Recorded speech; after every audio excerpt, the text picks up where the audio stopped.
Hi, this is Tami Hewlett from Swimming in Stamps, and in this video we're going to go over adding stamps and embellishments and layering all these items. So the first thing we're going to do is go to our stamps under our resource palette, and if you don't have it selected, select Browse and then highlight Watercolored Winter and select Open. So in the stamps, you're going to find the snowflakes that I used for the background. So drag over the solid snowflake and then come over to the Design Center and select Change Color and select White.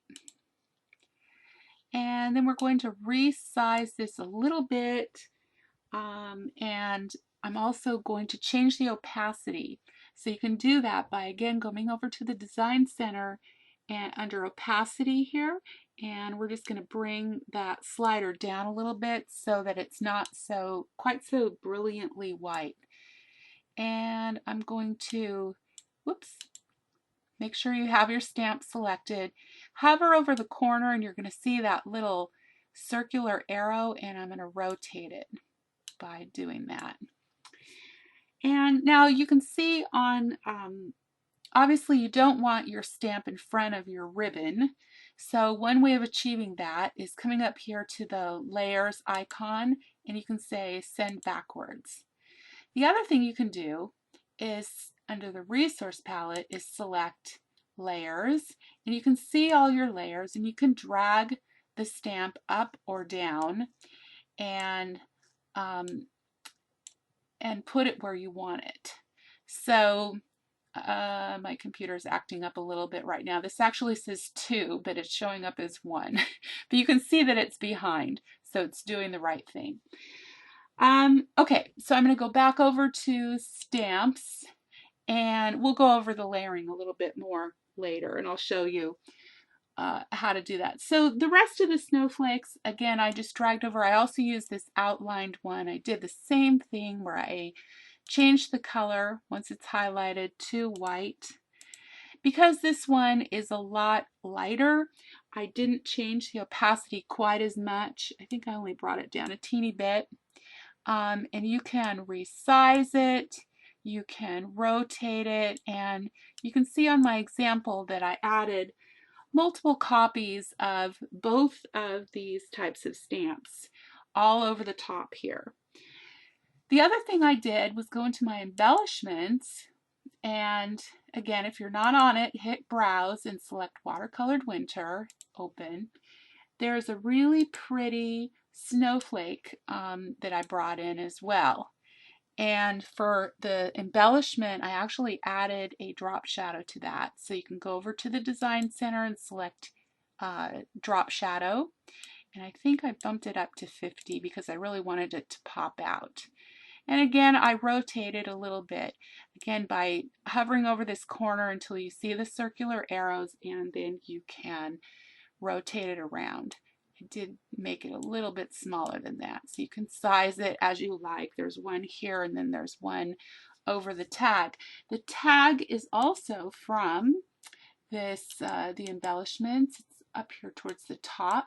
So select that and drag it in over your ribbon, and you're going to want to resize that down a little bit and add a drop shadow there too. I think I just kept it as the default. And you can use your arrow keys to manipulate that tag so it's exactly where you want, centered, and really kind of fuss with it, but I'm not going to do that too much here. So for the embellishment, I'm going to copy and paste that. You can do that by edit, copy, edit, paste up in under the top toolbar, or the shortcut is you can hit Control C on your keyboard, Control V, and that will also help you do a little copy. And then I rotated it, and this one's a little bit smaller. So once you've got that positioned, we're going to go back in our embellishments to the ribbon, the chevron ribbon, and pick up that little piece of this Wisteria Wonder. It's the little V. You can see that it's going the wrong way. I want to flip that around. So I am going to hit mirror, and then it goes the right way. So then you're going to size it down and stick it on the side there. And I think I rotated it a teeny bit. Do a lot of these rotating things, just so it looks like it was tied on and kind of falling down a little bit. Yeah, something about like that. And I added a drop shadow to that as well. So this is starting to come together. And let's see, the next thing I did was add a staple. So I went to Staples and Stitching right here, open that up, and down a ways here is a staple. So I drag that over.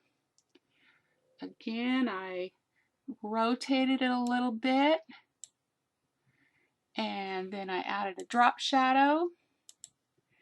And then once I had one of them done, I hit Control C, Control V, and I duplicated it and kind of offset it a little bit. Click off so you can see what it looks like. Yep, that looks real pretty. So let's say you're going through all of this and you realize, oh, I've got something in the wrong position. What you can do is come over to the resource palette and select this little layering palette, and you can reorder things here by just dragging them in front of the thing that's already there. So you can see I just changed my tag so that it's showing up now in front of the snowflake. If I want to change it, I don't know why my computer's doing this. This says 4, but sometimes it lags like that. What I have to do is shut it down and restart it. But since I'm in the middle of a video, it will stop my video. So now it's going to be in the right position. Okay, so now we're showing the tag above the embellishment. So if I want to move that back down, I'm going to drag it, and yeah, it's doing it again. Okay, there we go. Now my tag is back behind my embellishment. And this is a really useful tool to reorder everything if you forget a step and you don't want to sit there saying send backward, send backward, send backward, and spend a bunch of time reordering. So I wanted to show you that. And I think that's it for this video. So in the next video, we will put the January on. See you then.